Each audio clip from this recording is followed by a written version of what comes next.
আমাদের এই মুখের গহ্বর থেকে কথাটা যখন বের হয়, কত জায়গা পার করার পর একটা কথা তৈরি হচ্ছে, আর সে কথা বলা আপনি আমাদেরকে বন্ধ করে দিয়েছিলেন। যে যুবক যুবতী ভাই আর বোনেরা নিজের জীবন দিয়ে আমাদের কথা বলা আবার পরিবেশ তৈরি করে দিলে, এই স্বাধীন দেশে বলছে আলহামদুলিল্লাহ। প্রশ্ন আসতে পারে, তাহলে আগের ওই 71 সালের স্বাধীনতা স্বীকার করেন না? করি। যে উদ্দেশ্য নিয়ে তারা স্বাধীন করেছিল, হায়েনার দল ওটা নষ্ট করে ফেলেছিল। আবার বাংলার দামাল ছেলেরা যা করে দেখালো, এটা ইতিহাস হয়ে থাকবে। কিয়ামত পর্যন্ত এদেশে যারা জন্মাবে তারা এই বীর সন্তান আবু সাইদ, মুগ্ধ, রায়হান, ইয়ামিন, এই মানুষগুলোর জন্য আল্লাহর দরবারে মাগফিরাতের দোয়া করবে। দল মত নির্বিশেষে এদেশে যারাই জন্ম নিয়েছেন তারাই আমরা একটা পরিবার। সে যে দলের লোক হোক, যে ধর্মের লোক হোক, কথা বলে না কেন? সুতরাং এক পরিবারের মানুষ মিলে আমরা আল্লাহর শুকরিয়া আদায় করছি তার জবান দিয়ে, আলহামদুলিল্লাহ। আল্লাহ পাক জানিয়েছেন, লাইন শাকারতুম লাযিদান্নাকুম ওয়া লাইন কাফারতুম ইন্না আযাবি লাশাদীদ। সূরা ইব্রাহিমের 7 নম্বর আয়াতের শেষের দিকে আছে, আল্লাহ পাক বলেন, হে নবী, যদি তারা আমার নিয়ামতের শুকরিয়া আদায় করে, আমি আল্লাহ তাদের নিয়ামতকে দিনের পর দিন বাড়াতে থাকবো। শুধু বাড়িয়ে দেব না, লাযিদান্নাকুম, অবশ্যই আমি আল্লাহ বাড়াতেই থাকবো। লামে তাকিদ নুনে সাকিলা, এটা গ্যারান্টি দিচ্ছেন আল্লাহ, যেহেতু তার কথার ভেতরে এমনিতেই কোনো ভেজাল নেই, আছে। তারপর আবার গ্যারান্টি দিয়েছেন দুইটা। মুফাসসিরিন ইকরাম এই জন্য দিয়েছেন যে শুধু বাড়িয়ে দেবেন তা না, দিন যত যাবে ওই নিয়ামত তার জীবনে আল্লাহ বাড়াতেই থাকবে। একটা স্বাধীন দেশে পরাধীন হয়েছিলাম, স্বাধীনতার সুখ কি এখন আমরা যারা মজলুম তারা টের পাচ্ছি। মুক্ত জীবনে থাকলে কেমন লাগে এটা আমার চাইতে আপনি বুঝবেন না। 3টা বছর বিনা কারণে ওরা আমাকে আটকিয়ে রেখেছে জেলখানায়। এটা একটা জিন্দা মানুষের কবর। আমার চাইতে আরো কঠিন অবস্থায় ছিল ব্যারিস্টার আমান আজমি ভাই সহ এখনো পর্যন্ত বাংলার মাটির নিচে বহু জায়গায় আয়না ঘরের নামে মানবতার সাথে সবচাইতে বড় তামাশা করা হচ্ছে। আহ্বান জানা, এখন যারা দায়িত্বে আছে, যেখানে যে আছে তাকে বিনা শর্তে এই মুহূর্তে বের করে দেওয়া হয়।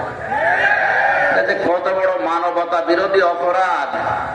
71 সালে যদি মানবতা বিরোধী অপরাধ করার কারণে 50 বছর পরে তাদের ফাঁসি দেওয়া যায়, রিসেন্ট যারা এই অপরাধ গুলো করেছে এই 15 বছরে, ওদের এক্ষুনি ফাঁসি দেওয়া। মানুষকে কবরের মতো জায়গায় হাত পা বেঁধে দাও, এমনি এমনি না। এমনিতে যদি ফেলে রাখে তাও তো হয়। আমার সাথে যিনি ছিল মাওলানা মুফতি ফখরুল ইসলাম, হাতিয়ায় বাড়ি নোয়াখালী। লোকটা একটা ভালো মানুষ, অথচ তারে ধরে নিয়েছে মাটির নিচে এমন জায়গায় রেখেছে, পেছনে হাত বেঁধে, চোখ কালো কাপড় দিয়ে বাঁধা। আমার পাশেই আমার ঘরে ছিল উনি প্রায় 3 বছর। মাঝে মাঝে দুঃখের কথাগুলো যখন বলতো, আমি নিজেই চোখ দিয়ে পানি বের হয়ে যেত। মানুষ এটা করে। এখনো পর্যন্ত অনেকে জালেমদের পক্ষে স্ট্যাটাস দিচ্ছে। আপনি নিজেও জালেম, যার পক্ষে স্ট্যাটাস দিয়েছেন সে তো বিশ্ব জালেম। সরকার যারা দায়িত্বে আছেন, আমরা আহ্বান জানাবো, আমরা যেহেতু ভুক্তভোগী, আমিও মাটির নিচে থেকে এসেছি, যারা আছেন বাংলাদেশের যত আয়না ঘর আছে একটাকেও বিলুপ্ত না করে এটা টুরিস্টের স্পেস হিসাবে এটা দেখে যাওয়ার জন্য এই জায়গাগুলো রেখে দেন। পৃথিবীর মানুষ যেন বোঝে যে এই পৃথিবীতে একজন জালেম ছিল। আপনি তো 2 দিনও বাড়ির বাইরে যে থাকতে পারেন না, আর লোকটা জানেই না যে দুনিয়া নামে কিছু আছে কিনা।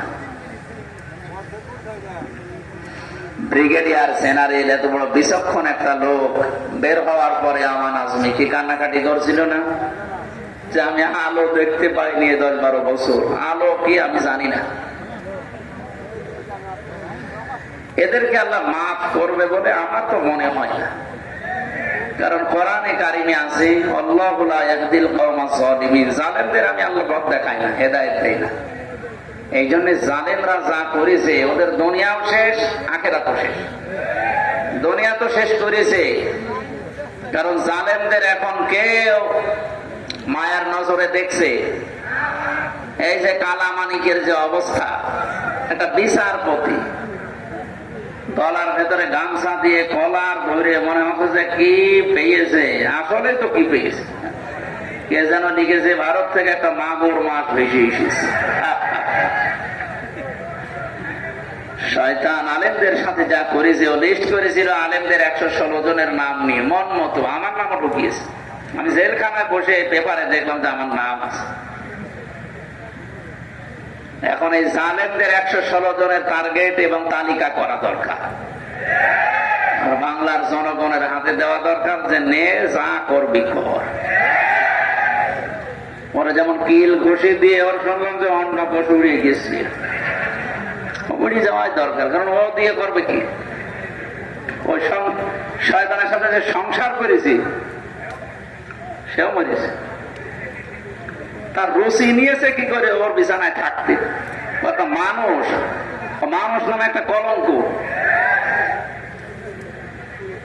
যে আচরণ করে আর যে উগ্র কথাবার্তারা বলে, এই যদি হয় একটা বিচারপতি, তাও হাইকোর্টের, সুপ্রিম কোর্টের, তার দ্বারা কত মানুষ অবিচারের কারণে আজ হাজারো মানুষ তার কারণে জেল খাটতেছে, দুনিয়া ছেড়ে বিদায় নিয়েছে। আল্লাহ এমনি ধরেছে, ইন্না বাদশা রব্বিকা লাশাদীদ, তোমার রবের ধরা বড় শক্ত ধরা।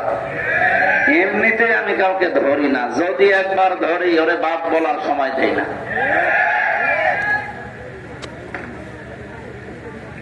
এখানে জালেমদের জন্য দোয়া করেও লাভ নেই। অনেকে বলে হুজুর মাফ করে দোয়া করেন, মাফ করে আমি করবি? আমার সাথে তো একা অপরাধ হয়নি। এই ঘুমের ঘরে হাজারো মানুষ আমার সামনে কান্নাকাটি করতো, 7 তলায়, নিচতলায়, মাটির নিচে বহু মানুষ 2 বছর 3 বছর পড়ে আছে, কেউ জানেই না। ওর বাড়ির লোক মনে করো মরে গেছে। আমি একা মাফ করলে আমি মাফ করবো কোন কারণে? আপনি আমার জায়গায় থাকলে আপনিও মাফ করতেন না। এই বিনা কারণে জুলুমের শিকার হয়ে এখনো পর্যন্ত শয়তানরা বসে আছে, এখনো ষড়যন্ত্র চালাচ্ছে। দেশে পাচ্ছে না, বিদেশে করছে। ভাইজানারা ওই সাইডে কি যাওয়া যায়? ঘোষণা দিয়েছে যত মিথ্যা মামলা আছে বাংলাদেশে এই বৃহস্পতিবারের আগে সব যেন নষ্ট হয়ে যায়। ডক্টর অ্যাক্টিভিটি কাজকর্ম যা দেখছি, এভাবে যদি কিছুদিন চলতে থাকে দেশ থেকে সব মানে 9 সাল থেকে 23 সাল পর্যন্ত যারা ঢুকেছে, এই যে একটা মানুষের চাপ ঢুকেছে, মানুষের চাপ যদি এই কয়েক বছরে ঢুকতো তাহলে রিমান্ডে আমার মতো এরকম একটা নিরীহ মানুষ পেছনে হাত হ্যান্ডকাপ দিয়ে বাপলে হাত এমনি কেটে যায়, মাজায় দড়ি দিয়ে মানুষের ছাগল টেনে নিয়ে যায়। কিচ্ছু জানি না ওই বিষয়ে, আন্দাজে 11 ঘন্টা টাঙিয়ে দিয়ে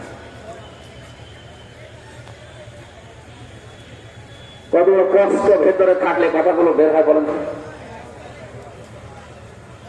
আর গালি গালাজ তো সব ফেরি, আমারে গালি দিলে তো হয়। কোরআনের পাখি বিশ্ব নন্দিত মুফাসসির, যার জুতা সাফ করার যোগ্যতা ওই শয়তানদের নেই।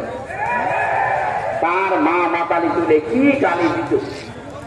এই কাউন্টার টেরোরিজমের যে লোকটা দায়িত্ব ছিল আসাদুজ্জামান, একটা টাটকা নির্বাচন শয়তান। গত বর্ষদিন সরকার ওরা একেবারে ওয়েস্টি করে ভাপিয়ে দিয়ে যা এবার খেলা বলছে, জমা পিটিয়ে বের খেলে। মানুষকে বলছে যে হুজুরকে মারো, যারা অফিসার ছিল ওর নিচে আমারে দেখিয়ে বলছে যত পারো পিটা। কি আমার দোষ কি? বলে আমরা যা যা বলতে বলি এইগুলো আপনি ম্যাজিস্ট্রেটের সামনে যেয়ে বলবেন, যদি না বলে আপনার বউ তুলে নিয়ে আসবে। চরিত্র দেখেছে।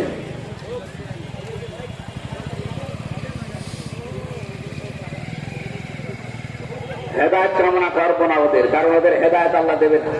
আল্লাহু লা ইয়াহদিল কওমাজ জালিমিন, আল্লাহ জালেমদের হেদায়েত দেয় না। জোর করে আমি যদি করি তাহলে কোরআন তো মিথ্যা হয়ে যাবে। কি আপনি ভুল ধরেন? আমি বলেন না হুজুর দোয়া করেন, দোয়া করে পারবো কি? ওদের জন্য তো দোয়া করা নিষেধ। ওয়ালা তুসাল্লি আলা আহাদিন মিনহুম মাতা আবাদা ওয়ালা তাকুম আলা কবরি। সূরা তাওবার 84